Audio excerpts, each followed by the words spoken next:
Le programme, moi, que j'ai lu jusqu'à présent, ça me paraissait de la science-fiction. Donc, pour l'instant, ce que j'ai vu, c'est surtout de la publicité.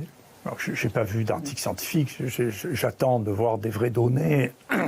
Et puis, les laboratoires n'ont pas encore publié les essais cliniques. Et puis, les essais, si vous voulez, il ne s'agit pas de dire si je fais ça, ça fait des anticorps.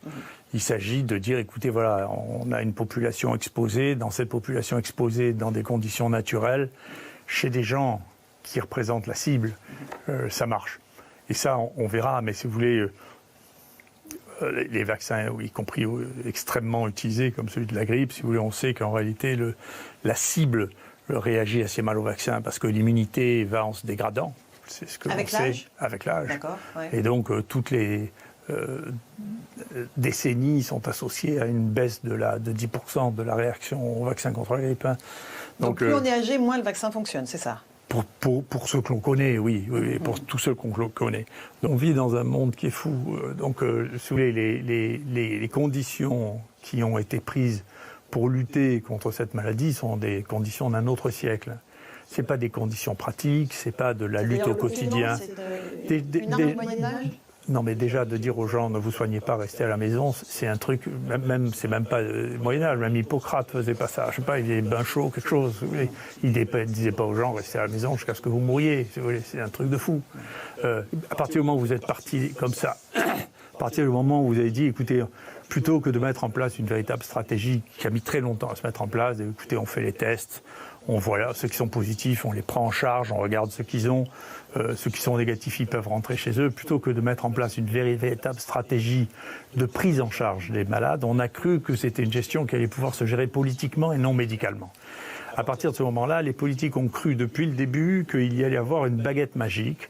Cette baguette magique, leurs experts qui ont l'habitude depuis 20 ans de travailler avec l'industrie pharmaceutique ont cru que ça allait venir de l'industrie pharmaceutique qui allait trouver une baguette magique. Le vaccin ? Non, d'abord le remdesivir. D'abord, oui. Okay. Le remdesivir, souvenez-vous qu'ils sont encore fait rouler à la farine il y a quelques jours en achetant pour 2 milliards de vaccins d'un médicament dont moi je dis depuis mars que ça ne marche pas. On va y revenir dans un instant. Mais maintenant, juste sur les vaccins. Non mais encore une fois c'est la même chose, c'est maintenant. Il n'y a plus cette baguette magique, donc la nouvelle baguette magique, ça ne va pas être de lutter, de faire le métier. Ça, pour résoudre les combats, il faut se battre à la vietnamienne. Il ne faut pas se battre comme Napoléon III. Voyez, on a une défaite et tout s'écroule. C'est comme les Vietnamiens, on gagne maison par maison, patient par patient. Voyez, c'est comme ça qu'il faut se battre. C'est la guérilla qu'il faut faire. Pour l'instant, je n'ai pas beaucoup de respect pour la stratégie qui a été mise en place. Donc, je peux vous dire que franchement, j'ai mes amis africains, dont un des collègues a osé porter des paroles insultantes, qui sont la plus grande star, moi, que je connais au monde de lutte contre les épidémies, c'est Muyembe.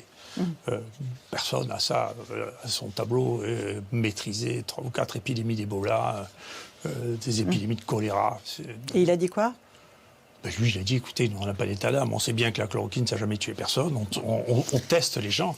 Vous savez, la stratégie de nos pays, et la France n'a pas été la pire de ce point de vue-là, l'Angleterre, là, sur lequel le truc, vous vous rendez compte qu'ils ont fait un programme de vaccination qui a été repris par l'OMS, les Américains ont fait pareil, d'évaluation thérapeutique, sans exiger qu'il y ait au moins un test diagnostique. Mais vous vous rendez compte, le niveau, il y a...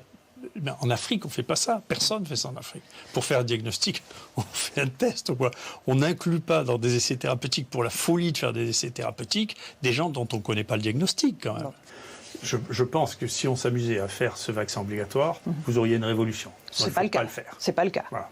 Heureusement, je pense que c'est le président Macron qui a arrêté ça. Donc il ne faut pas le faire. Il ne faut pas le faire parce que là, on aurait une révolution. C'est quelque chose dont on ne sait pas si c'est dangereux, on ne sait pas si ça marche, et on rend ça obligatoire. Alors ça, c'est vraiment de la folie.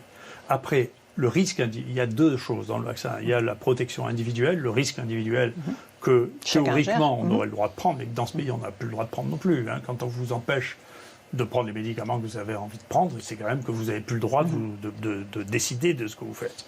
Mais moi je suis libéral de ce point de vue-là. Si vous décidez pour vous traiter ou pour vous prévenir de prendre ce vaccin, vous le faites. Ça c'est différent d'une politique d'État qui dit vous devez le faire.